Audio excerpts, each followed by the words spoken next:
But if a child is stressing me, I mean, Brian, to be honest, Brian collected. I won't even lie. He talks about it every time.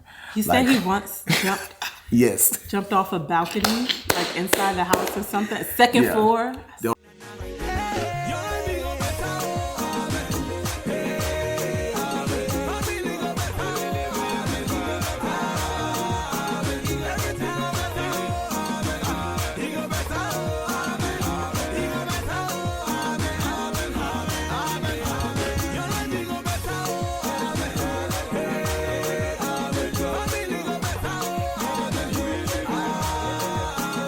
Hey guys, what's up? Hi. Welcome to another amazing episode of Mr. and This is Godfrey. Yeah, listen, we're excited to be back and third week in a row. yes. Okay. So we're gonna go straight to the point now because this is an important conversation we want to have. We've been wanting to have this one for a while. Yes. So baby, tell us what we're talking about. So today we are talking about gentle parenting, but not just any gentle parenting. Gentle parenting in a multicultural household. So you guys know my husband is Nigerian, full-blooded. Proudly. and I am American. Yes. So parenting in general, for us it looks very collective, if you will. But before even having Rain and like now having Brian here, we wanted to gentle parent them. Rain a little more than Brian because he's a young man, so he needs a little more structure. But we're gonna get into that. I'm getting a little bit ahead of myself. But gentle parenting. So baby, before we get into like what gentle parenting looks like in our house, let me you want to say something? I wanted to ask you, what is gentle parenting? I was gonna ask you what were your thoughts about the concept? Like when I said gentle parenting before Rain even came, what came to mind for you? Being honest, when I hear gentle parenting, I feel like because of where I'm from, it just simply, if you're Nigerian, if you're African, you know what I'm talking about. Gentle what? What is gentle? Who is talking about gentle parenting? For me meant or felt like spoiling the child. It's almost like spare the rod and spoil the child. So this I think, as much as when I was growing up, and I'm going to use myself as an example, it was almost like when they don't deal with you, when they don't beat heaven and earth out of you, you're not being trained properly. It's almost like they are spoiling you. When you see children nobody ever talks. Guys, you know what I'm talking about? Nobody ever talks to children. Like we're not having any conversation. Like literally, my mom, you make a mistake before you are trying to say, "Oh my God, you have connected slap first." That's this. The slap is met you half. Like you are still thinking of, "Oh my God, that one is just to tell you, to reset you, to get you in a good space." You know, that is what. And it wasn't because they hated us or because of anything, and I think that's what has kept us where we are right now. And I think so. When you say kept us where we are right now, I mean, formed and shaped us to who we are right now. But I know we're in a different world. But I also grew up in a place, and I maybe later I can talk about that, where I was once a houseboy, and I think I've shared that testimony. I know what it meant for me to be abused. And then I knew going back home, sometimes I would run back to my family, to my home where we're broke, poor, and all of that. And uncles and family members would come up and they would say, "You want to be spoiled." They would be telling my parents, "Don't let him stay here." They are trying to make him a responsible person. They're trying to make him be they call it become somebody, like become successful. It's almost like abuse is equated to you learning and growing. So they were telling my parents, don't let him stay here. If you let him stay here, he's going to get spoiled. He's looking for an easy life. Let him go back there. That's They'll tell you that flogging, beating, spanking does not kill. They'll tell you that so all of those. That's what all the uncles came to say, and they sent me back. So I came back for first time, came back second time, came back third time. It was after the third time that I made up my mind that if I go back, I would rather commit suicide. I would rather kill myself then, because it was that bad. I will share some of them. So growing up, that's the life we saw. I mean, but average family in Africa, they don't talk to you. You would have heard me use the word woes. They will forget their hand in your back. That's how they reset us, and we grew up understanding that in African home, you see a parent will not speak. A mom will look at the child like this, and you already know what it means. And they just like this. They just like this. They just like this. Everything that needs to be said is in the look. They will smile and just be laughing, and you see this child crying. The parent is laughing. I was asking, why is he crying? The child knows that that's that laugh. Not a real laugh. So when the mom just does and shakes her head and gets like this, you know that it's over that night. We've had situations where parents will come back and say, no, it's okay, let them go and sleep. And around 1 a.m. they wake you up.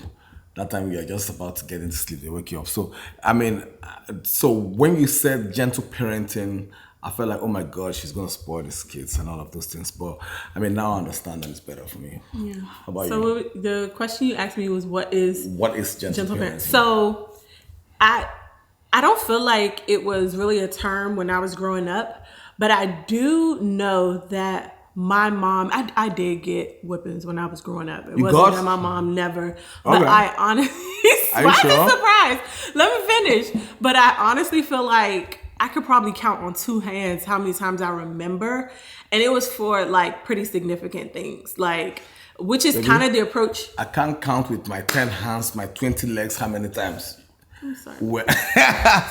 And it wasn't something for parents, for my parents, it wasn't an abuse thing, because my dad hardly did. My mom always would just like, but it's not like it's not an abuse. I don't want to call it like they're abusing you. It was the culture. It was what they knew. They did what they knew. They'll make you just have sense by force. But when I was staying as a houseboy, then it was an abuse, because then I was flogged. You can see this mark here. Yeah? Yeah. It was using cable wire, and I was flogged naked. Like, I would be stuck naked and I would be flogged, and blood would come out from my body. This is as a houseboy, so I don't want to get into that. Yeah, so, but I mean, go ahead. If you can count your own, then you're blessed. Hallelujah. So, even though it wasn't a thing when I was growing up, I feel like my mom was very gentle in her approach of parenting me. I remember like growing up, and I was the only child until I was maybe about 14, 15 years old. So, and my mom had me very young. So there was just a lot of our dynamic that just made me and my mom very close growing up. And I was able to be very opinionated as a child, not disrespectful. I didn't see it as disrespect. Me and my mom we would talk. Like, you know, if I had thoughts about something, if I felt a way about something, I was able to communicate that to my mom. And some people saw it as, you know, they may have had their opinions about it, but my mom's viewpoint was, you know, when she was growing up, she didn't necessarily have the opportunity to come to her mom and talk about certain things and get advice. You know, she got advice from her friends, and a lot of times it was wrong. And she did not want me to feel like I couldn't come to her with, you know, my biggest fears or the worst day of my life. And what I can say is, to this, me and my mom talk literally almost every day. If not every day, 6 out of 7 days a week.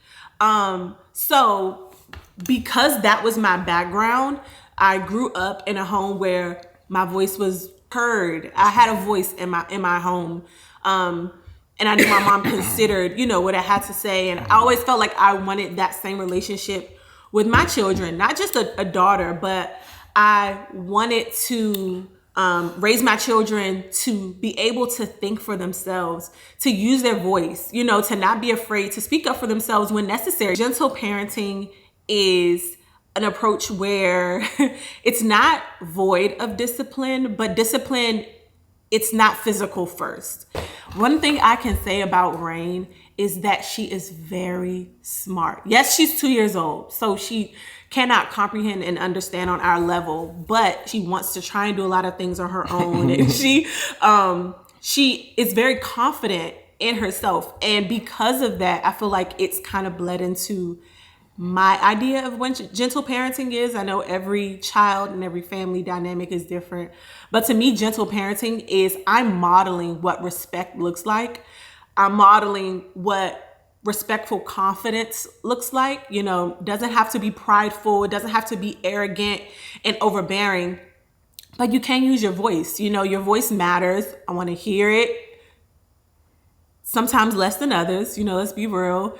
But the biggest thing I think is the only time I will use, not the only time, very sparingly, because sometimes it just pops in and I'm just like, oh, sorry, girl, but you were asking for it. Somebody said once, gentle parenting only works for gentle children. And I was like, that's not true. Because sometimes I will tell her not to do something and she will be looking me square in my eyes and do it. And I'm like, I know that you don't have the ability to regulate your emotions. So for me to be expecting you to reason the way I reason as a 36-year-old woman, I have no intention of treating my 2-year-old like an adult and expecting her to understand me. Let me ask our audience, and you can put in the chat, let's see. What do you do? And I like, the person said gentle parenting is for gentle children. What do you do if the child is not gentle? You modify it. Wow. And I say that because I do feel like there's some instances where if something the child is doing could cause them extreme harm or result in extreme harm to someone else, even that, like touching the stove, playing with fire, and I'm telling you to stop and you are not stopping, at some point I'm going to have to like really make it clear that this is not okay. Those are the times where I feel like, yes, physical discipline is warranted. So if a child, and I feel like it's funny because it's like, yeah, we have those moments with our children where they're not being gentle. I feel like the biggest thing, and I just said it, but I want to harp on it a little bit more, is we cannot expect children to have the problem solving, critical thinking and emotional regulation skills that we as adults have. They do not have it just yet. Children are going to have big emotions. Tantrums are the norm. They're expected. So if I'm beating you because you are having a tantrum, I don't think that that's okay.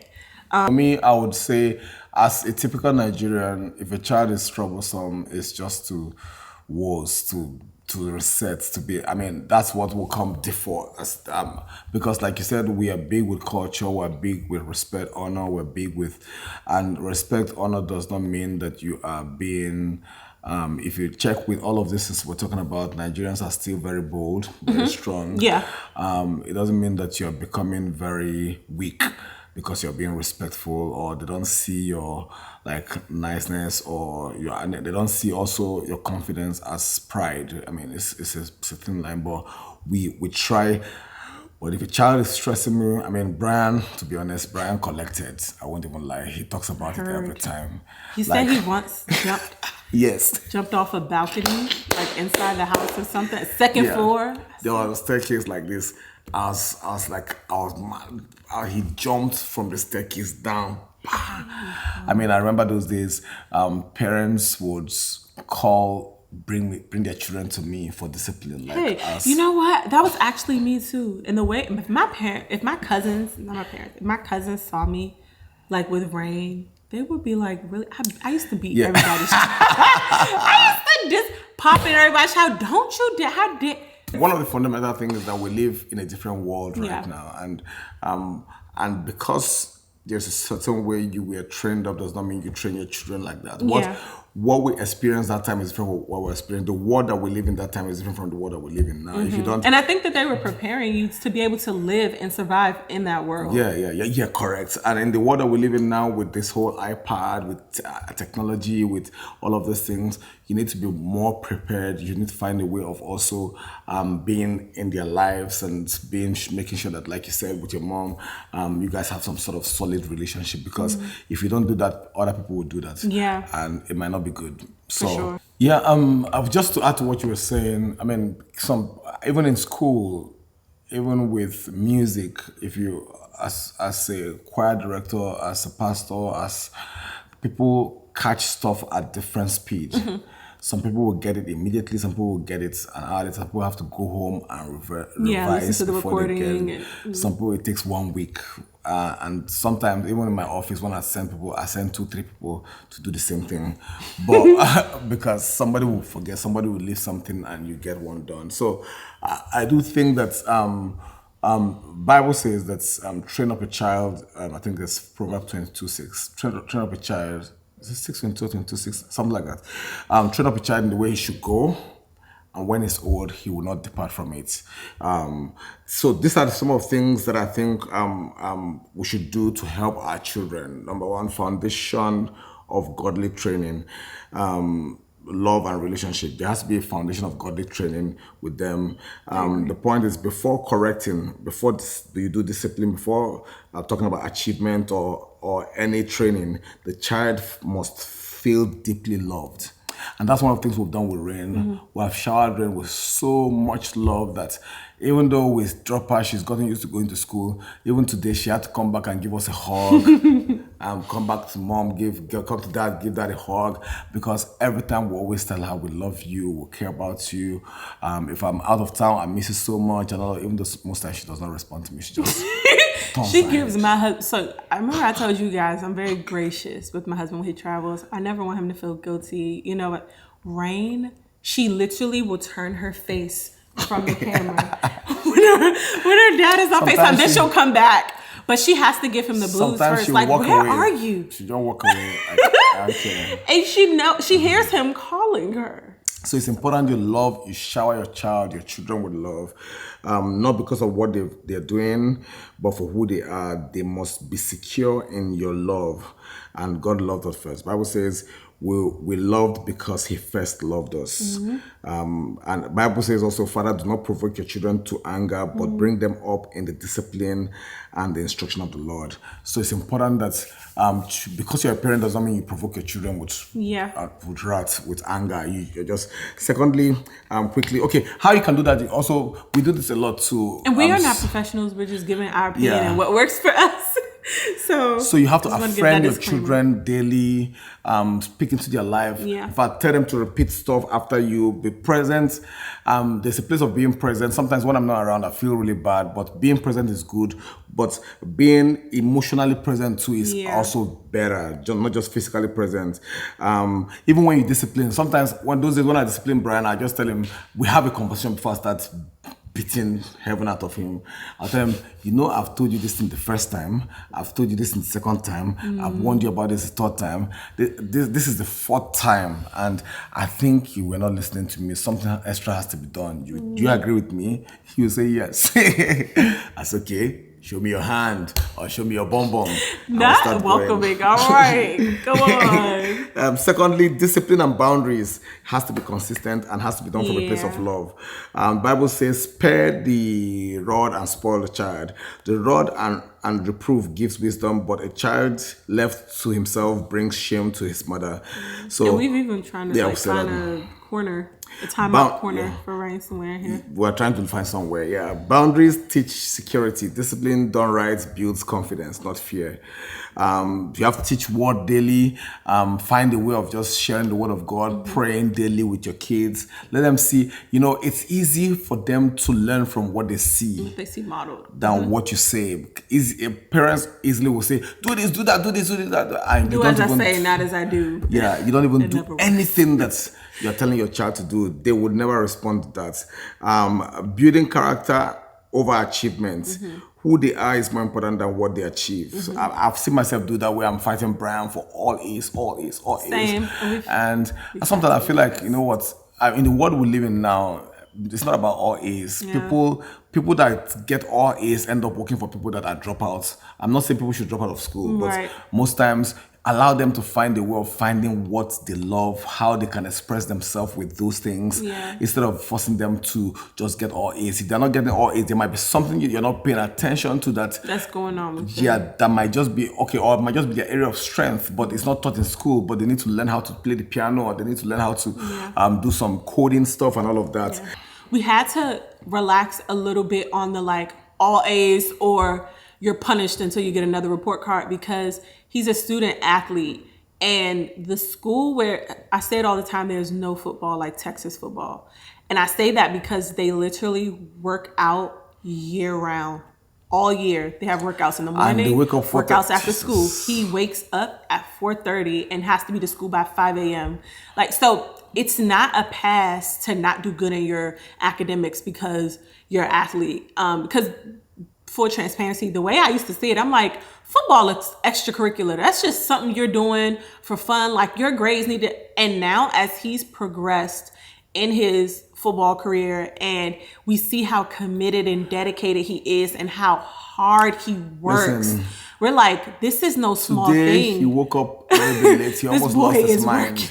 And he woke up around past 5. I actually woke him up. Normally he wakes up 4 o'clock. Yeah. He told me to get ready to drive him to school 4:15, latest 4:20 today, because he wants to get there earlier to prep himself before they start their training and all of those. And he overslept, and he was like, oh my God.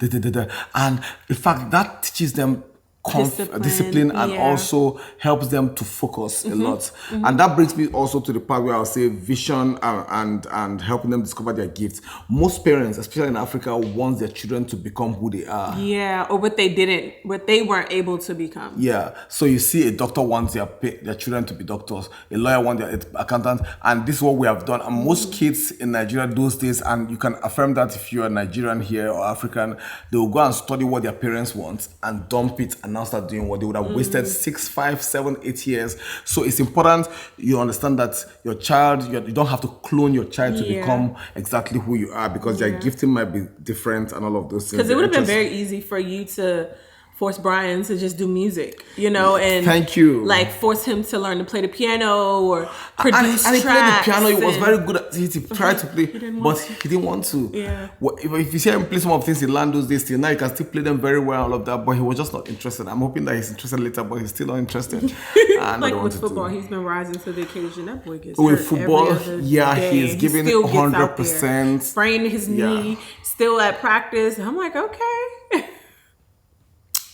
And then lastly, praying over and with your child. You have to pray over them. I think we've said that being a perfect example, not perfect, but real example. Not perfect. Genuine example. Brian, in fact, one day we were coming back and we got back. I don't know how I went inside. Brian had just asked my wife that, what's happened? You guys came back looking. Oh, yeah. He said, everything okay? Seems like you guys came back in a mood. And I was like, I was asleep in the car. And we never ever, we are very transparent around here. Yeah. We love very well, because I also believe that one of the things that kids do is that the way they see you as parents is also a model. They want to, if it's men, the way they're going to see their wives and take care of their wives and be kind to their wives, the way the mothers take care of their husband, they will also do the same. Yeah. So I think these are things. So focus will be love and relationship, discipline, God's word, character, achievement, purpose and gifts, prayer life, being an example, and being responsible to a certain, training a child to be responsible, giving them small tasks, either in the area of money, relationships, prepares them to be excellent leaders. So these are things that we think you should also pay attention to beyond just to, like, be in Africa and flogging. Nigerians, we still flog up to now, though. But a lot of people have changed. Things have changed. It's better right now. Here in America, they don't touch any child. They don't even. That's not true. I've never seen my eyes, my dear. I popped his daughter one time and he looked at me like, what's wrong with you? I said she hit me first. Oh, Rain sometimes. That was before I realized that hitting her wasn't going to show her not to hit. Because she went to, hold on. Do exactly what you did to her. She went to school. No, I think she like even this. hit. Is that big? No, that's not what I did. Do you know what was our flogging? Koboko. They call it Koboko. Do you know what Koboko is? They'll flog by the time. Listen, my uncle said one day. We're going to talk about this. We're going to have a whole episode because we need to talk through this. I feel like, remember we were going to do a trauma episode? Okay, yeah. Because I do feel like you're talking about your experience will help other people to process their own. Because I feel like when people probably see you as being Tim Godfrey today, a lot of people may not know what your childhood and your early teenage years and 20s look like, so your testimony could really encourage someone to keep going, and not give up. So I don't want to like breeze past that. Okay. So we're going to do a full episode on that. I did want to add 2 more points. Okay, please. I have to go get Brian. Brian got his learner's permit, y'all. I have to go take him to pick it up. So I'm rushing real quick, and the hubby's about to go play soccer. But 2 things, you touched on it, but I wanted to bring it back that gentle parenting, it's not going to be perfect because parenting is not perfect. There's no handbook for parenting, let alone gentle parenting, when you're choosing not to use what some consider tried and true methods of parenting. But it should be authentic. I am learning my daughter every single day. I'm learning Brian every single day. Like, I've never been a mom to a teenager. So there are times where I have to give myself grace. I have to ask my children to give me grace, not necessarily in those words, but for Brian, I'll have more conversations with Brian where I'll say, this wasn't fair to you, and I apologize. I literally have no reservations with apologizing to my children. I say sorry to Rain all the time. Like, if I do something, if I hurt her, if I, probably pulled her too hard or picked her up in a way that may have made her, feel uncomfortable or something, I have no problems with apologizing to my children. Actually, the other day, I did something to her. Maybe she didn't hear me say, I'm sorry, but she said, say sorry, mommy. Because I tell her, I'm like, Rain, say sorry. Like, you have to be considerate of other people's feelings and how your actions affect people. So, but saying all that to say, it doesn't have to be perfect. Do not be afraid to apologize to your children and let them see that you are a person just like them. Yes, you have more experience, you have more wisdom and more knowledge, but in a lot of different areas, you need grace too. You're a human being.